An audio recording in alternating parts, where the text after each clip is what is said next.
Hello everyone, my name is Piyush. I'm a research scientist at Oak Ridge National Lab. Today I'll be talking about scalable all-pair shortest path algorithm for really big graphs on multi-GPU clusters. This work was done in collaboration with Hao Lu, Ramakrishnan Kannan, Thomas Potok from Oak Ridge National Lab, and Vijay Thakkar and Richard Boduk from Georgia Institute of Technology. Let me summarize the key results of this talk. I'll be presenting a highly scalable APSP implementation that is based on Floyd-Warshall algorithm. To achieve high parallel efficiency, we address two key algorithmic issues, that is reducing the high communication overhead and addressing the limited GPU memory. We start with a efficient GPU accelerated baseline, which on strong scaling achieves 1 petaflop performance on 260 nodes of Summit cluster. This falls short of perfect scaling, in which case we would have achieved 10 petaflops of performance.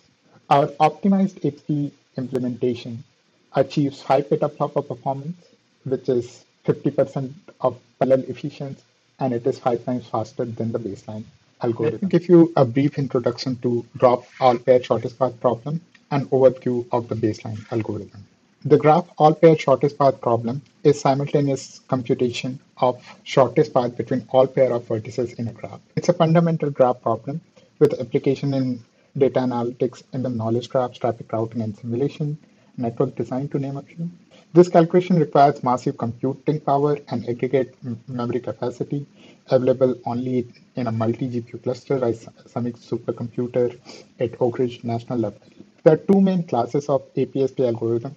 The first is based on the Johnson's algorithm, which computes single shortest path from every vertex. The second is dynamic programming approach of Floyd and Warshall.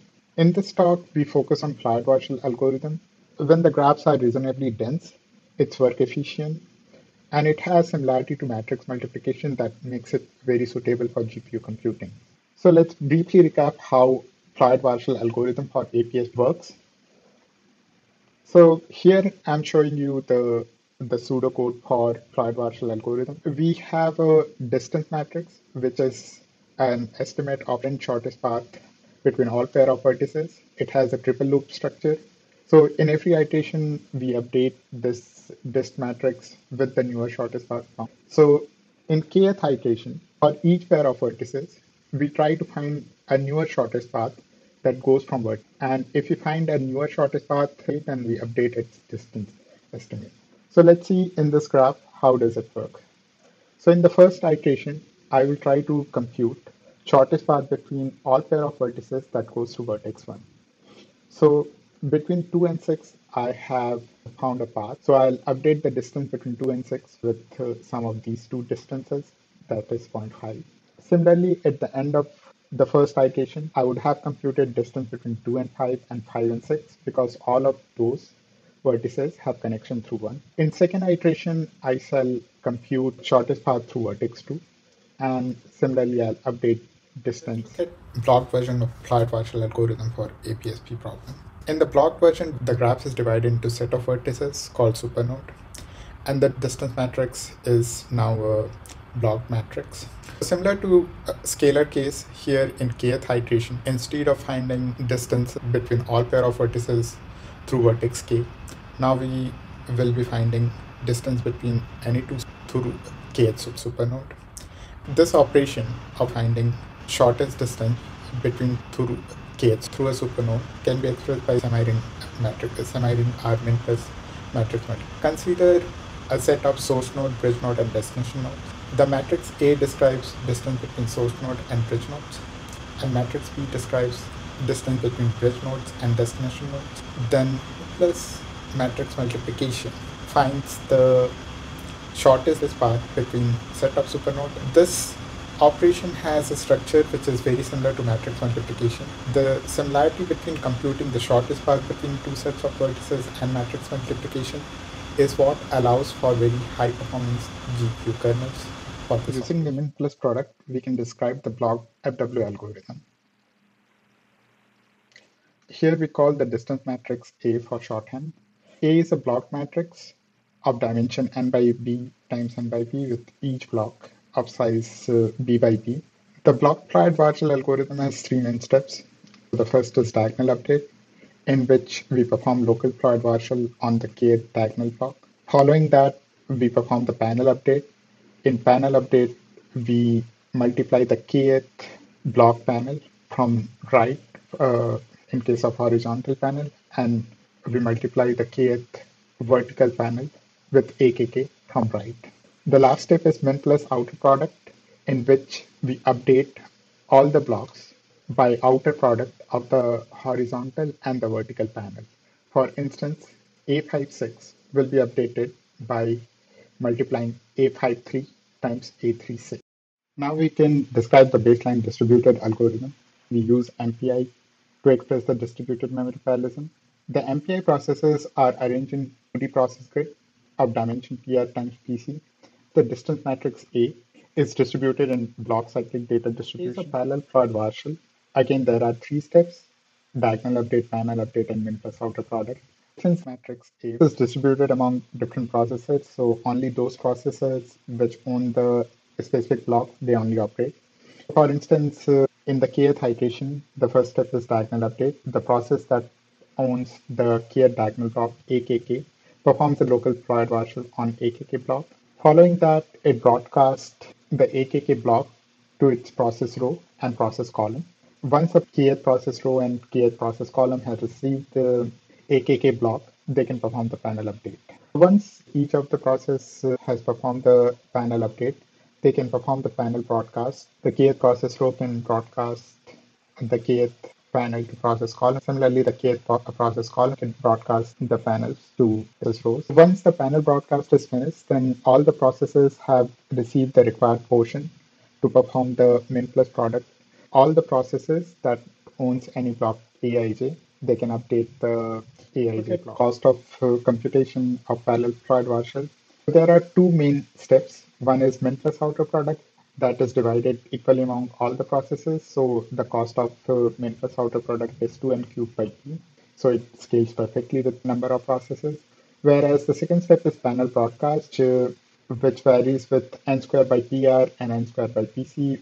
If you want to minimize the communication, that PR should be equal to PC, in which case both of them are square root of. So they reduces as square root number of processors. Eventually, for certain number of processors, the communication time will dominate the computation time. And this expression gives the cost of the total. We can describe the key communication optimization that is necessary for achieving high scalability. The first step for optimizing communication is to overlap communication with computation. The main communication step is panel broadcast, and the main computation step is plus outer product. And in a given iteration, they both depend on each other. So how can we overlap the two? The idea is to break the bulk synchronous dependence between the iteration and perform k plus 1th panel broadcast in parallel with kth min plus product step. So how can we do it? Note that in the k plus 1th panel broadcast, the bottleneck is k plus 1th process row process column. So we can prioritize the k plus 1th panel update sooner than kth min plus outer product, k plus 1th process row and process column. So as soon as process row process column receives the kth panel, they first update perform min plus product on the k plus 1th panel, and they perform diagonal update and diagonal broadcast and the k plus 1th panel update. Then they can do the panel broadcast for k plus 1th iteration and then continue with the outer product of the rest of the matrix. In general, we would like to know when the APSP computation is communication dominant, and when it is communication dominant, then what is upper limit on the performance. Let's look at Summit node architecture. All the MPI processes that are spawned in a single node in the Summit shares one single network interface card. Among all the computing elements, this network interface card has the slowest bandwidth. So the question is, for whatever number of MPI processes that we spawn in a given node, what is the minimum data that we have to pass through network and optimize rank placements to minimize data transfer through NIC. For a given number of nodes, we would like to know what is the minimum data transfer that has to occur through NIC. And once we have found the minimum, we want to know how do we achieve that minimum. First thing to notice here is that when we have multiple MPI processes sharing a NIC, the cost of communication changes. It becomes QR by PR and QC by PC as opposed to just PR by PC. Note that KR is equal to PR by QR and K is equal to PC by QC. They are logical dimension of physical nodes. If we want to reduce the data transfer through NIC, then we must have KR equal to KC.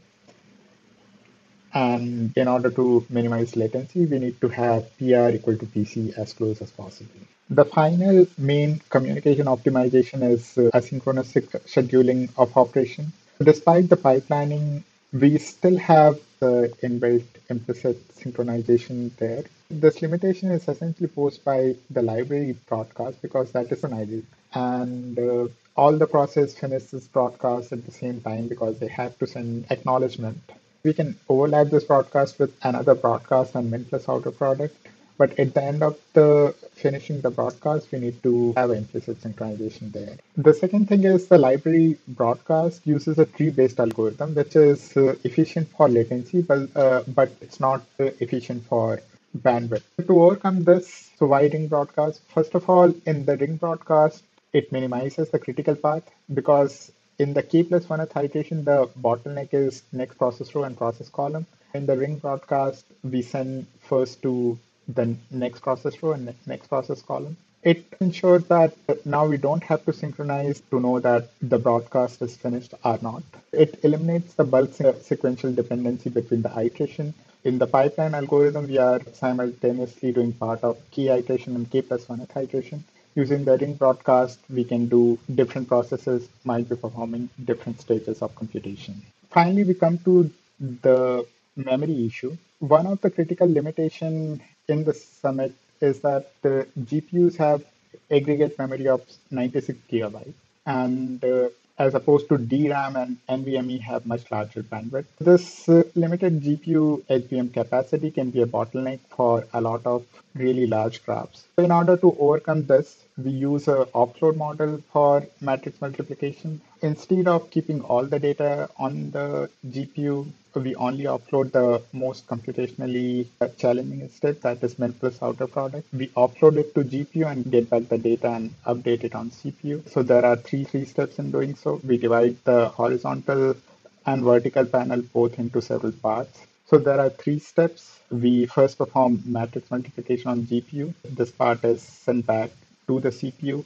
And once it is obtained on CPU, we can update it. These three things can occupy different part of hardware. We can do it simultaneously. And it turns out that we can choose this parameters, that is size of mx, k, and nx, in such a way that can ensure that we achieve very close to peak performance. Now we can describe set of experiments and results of the optimization. The first one is about out of GPU semi-ring matrix multiplication performance. In the first experiment, we vary the block size for different size of mx and mx.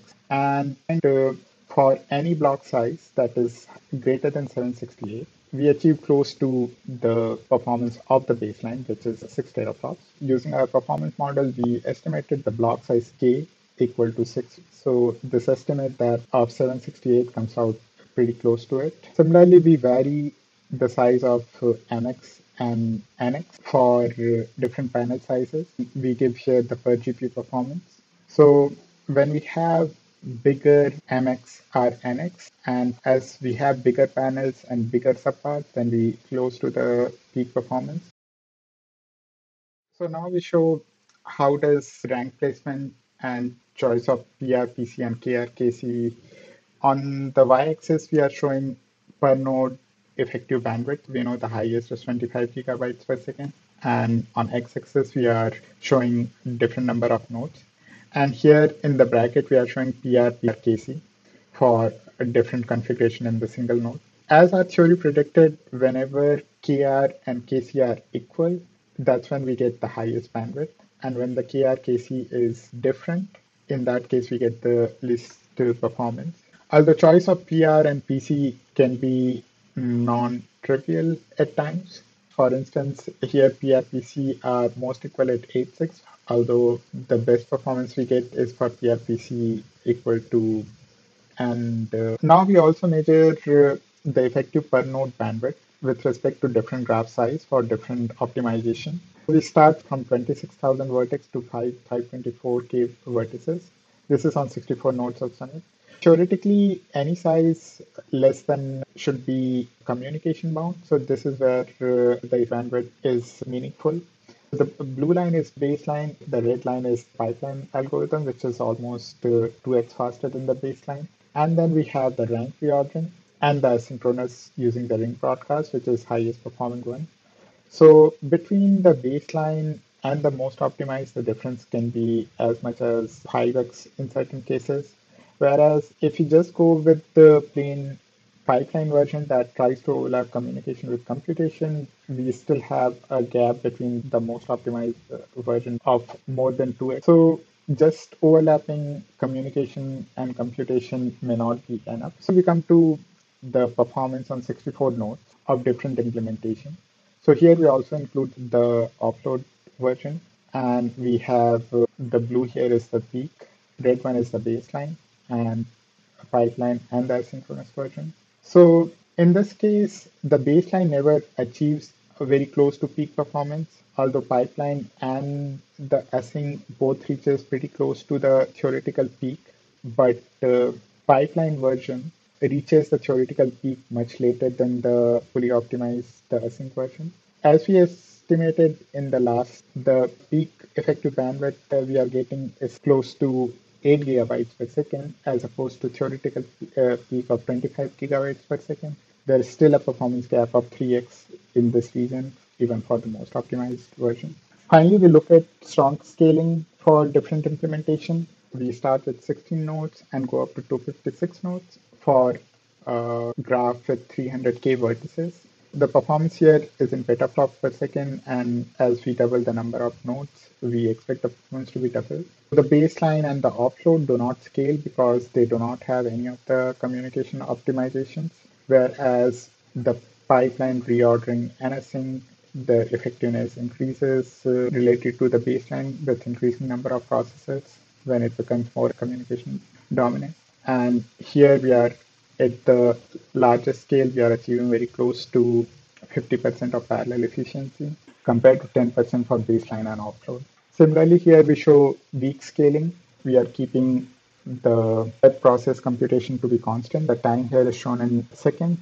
So since the work is kept constant, so we expect the time across all the nodes to be same. Although we see that the offload and the baseline, the time increases with the increasing number of processes, and they settle at almost at, whereas for all the three, the pipeline reordering and async version, the relative cost of communication does not increase by much, so they remains more or less flat. With that, we have come to the end of the talk. To sum up the key results from this talk, we presented several optimizations which are inspired from techniques from parallel linear algebra. Their application to dense Floyd Warshall significantly improves the strong and weak scaling. Another observation that we see is that overlapping communication and computation may not be enough. We need to figure out what hardware is bottleneck and how can we reduce the effect of the bottleneck.